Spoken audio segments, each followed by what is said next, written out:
Hi friends, అందరూ ఎలా ఉన్నారండి? చాలా రోజులు అయిపోయింది వీడియో పెట్టి. ఎందుకంటే చాలా డిస్టర్బెన్స్గా ఉందండి. పిల్లల ఎగ్జామ్స్, ఇంకా ఇంట్లో పని ఒత్తిడి ఎక్కువైపోయి ఇంకా వీడియో సేపు పెట్టలేకపోయాను. ఇది సండే బ్లాగ్ అండి. ఇంకా మా పిల్లలకి, మా మావయ్య గారికి అయితే పప్పు వండేసి మేమైతే పులావ్ చేశాను. ఇంకా చికెన్ ఫ్రై, ఇంకా చికెన్ కర్రీ అన్నమాట. ఈ చికెన్ ఫ్రై నా కోసం, కర్రీ ఏమో ఈయన కోసం అన్నమాట. ఈయనకి కర్రీ మటుకు కంపల్సరీ ఉండాలండి. సూప్ లాగా ఉండాలన్నమాట. నాకైతే ఫ్రై లాగా ఇష్టం, అందుకని ఇద్దరు విడివిడిగా అయితే చేసుకున్నాం. మా చిన్నమ్మాయి పాస్ అయింది అనేసి ఇంకా సేమియా చేయమన్నదండి. ఇంకా ఫోన్ తీసుకుని ఇంకా అయితే సేమియా ప్యాకెట్ అయితే బుక్ చేశాను. ఈ ప్యాకెట్ వచ్చి 850 గ్రామ్స్ ఉంది. 65 రూపీస్ అయితే పడ్డదండి. దీని మీద 100 రూపీస్ అయితే ఉంది, కానీ మనకి ఆఫర్లో 65 రూపీస్కి అయితే వచ్చిందన్నమాట.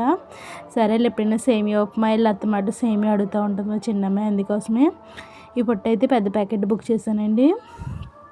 ఇంకా ఉల్లిపాయలు కూడా తక్కువ ఉన్నాయనేసి ఇంకా దీంతో పాటు ఉల్లిపాయలు కూడా చేశాను అనమాట. మా చిన్నమ్మాయికి సేమియా కాసి ఇచ్చేసి ఇంకా పూరి ఏమన్నదండి, పూరి కూడా వేసాను అనమాట. చాలా అంటే చాలా ఏడిపిస్తుందండి మా చిన్నమ్మాయి, చెప్పింది వెంటనే అయిపోవాలన్నమాట. ఇంకా మన మాట వినదు, అదే తీసిందన్నమాట వీడియో. ఇది నేను తీస్తాను వీడియో, నువ్వు పెట్టనేసి మా పెద్ద అమ్మాయి చేత వీడియో తీయించి అదైతే ఓపెన్ చేసిందన్నమాట. ఇంకా ఇది నెక్స్ట్ డే మార్నింగ్ అండి. పిల్లలకి ఇంకా ఇంట్లో బోర్ అయిపోతున్నారు, ఎగ్జామ్స్ అయిపోయినాయి కదా, బోర్ అయిపోతున్నారండి, తింటాకి ఏమీ లేదనేసి కొంచెం హెల్తీగా అయితే నేను మరవరాలు ఉంటాయి కదండి, కురుమురా అంటారన్నమాట. అవి రైస్తో కాకుండా నేనైతే రాగి, ఇంకా బజరీ అంటే సజ్జలండి, సజ్జలు కురుముర, ఇంకా రాగి కురుముర ఆన్లైన్లో చూసాను నేను. జస్ట్ ఎలా వస్తాయని ఒక ప్యాకెట్ బుక్ చేశానండి. ఓన్లీ 200 గ్రామ్స్ ఉంది కదా, ఒక ప్యాకెట్ బుక్ చేస్తే 3 ప్యాకెట్స్ వచ్చేసినాయండి. అదేంటో నాకు ఇప్పటికీ అర్థం కాదు. నేను బుక్ చేసింది ఒక్క ప్యాకెట్ అయితే 3 ప్యాకెట్లు వచ్చేసినాయి. పిల్లలు ఇంకా చాలా హ్యాపీ అయిపోయారండి. ఏంటి ఒకటి బుక్ చేస్తే 3 వచ్చేసినాయి అనుకున్నాను, కానీ అమౌంట్ ఎక్కువ ఉంటుందేమో అనుకున్నాను, కానీ ఈ ఒక ప్యాకెట్ వచ్చి 25 రూపీస్ అన్నమాట. దీని మీద అయితే ఎంఆర్పి అయితే 50 రూపీస్ ఉన్నది, మనకు ఆఫర్లో 25 రూపీస్కి వచ్చింది. అది కూడా ఒకటి బుక్ చేస్తే 3 వచ్చేసినాయి అండి. అదే 25 రూపీస్కి 3 ప్యాకెట్లు వచ్చేసినాయి అన్నమాట. 2 ఏమో బాజరీ ఇచ్చారు, ఒకటేమో రాగి ఇచ్చారన్నమాట.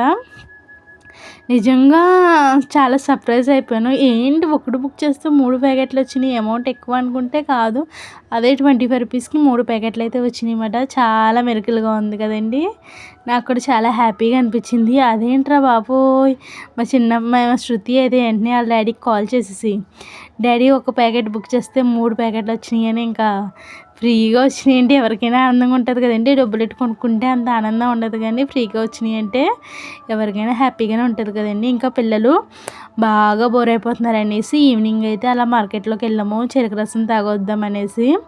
ఇంకా అక్కడైతే బొమ్మలు ఉన్నాయండి. మా చిన్నమ్మాయి అస్సలు అక్కడి నుంచి కదులుతలేదు అన్నమాట. కావాలనేసి ఒకటే మారం చేసింది. నేనైతే తీసుకున్నాను చెప్పాను అంత, ఎందుకంటే నేను పట్టుకెళ్ళిన డబ్బులు ముందే ఖర్చు పెట్టేశారు వీళ్ళు. నా ఫోన్లో ఉన్నాయి, కానీ నేనైతే లేవు, నాకు డబ్బులు లేవు, డాడీ తీసుకొస్తారని చెప్పేసి ఇంటికి వచ్చేసాను. ఇంటికి వచ్చాక కూడా వాళ్ళ డాడీకి ఫోన్ చేసి బుర్ర తినేసి ఎలాగైతే తెప్పించుకుందండి. ఇంకా నైట్ అయితే నేను పప్పుని, ఇది పొనగంటాకు అంటారు కదా, దాంతో పప్పు వేసి వండానమాట. టేస్ట్ అయితే చాలా బాగుంది. దీంట్లోకి నంచుకుంటాకైతే నేను వామాకులు ఉన్నాయండి, ఇక్కడ ఒకరికి చెట్టు ఉందన్నమాట, నేను కూడా చెట్టు వేసాను, కానీ ఇంక ఇన్ని ఆకులు అయితే రాలేదు. వీటితో అయితే నేను బజ్జీలు వేస్తున్నానండి, వామ బజ్జీలు, ఇంకా అరటికాయ, ఇంకా బంగాళదుంప. మా అమ్మ కూడా అంతేనండి. ఇంకా పచ్చిమిరపకాయలు కూడా నా కోసం పచ్చిమిరపకాయలు వేరేగా అన్నమాట, ఎందుకంటే మా అమ్మ కూడా ఇంతేనండి. మాకు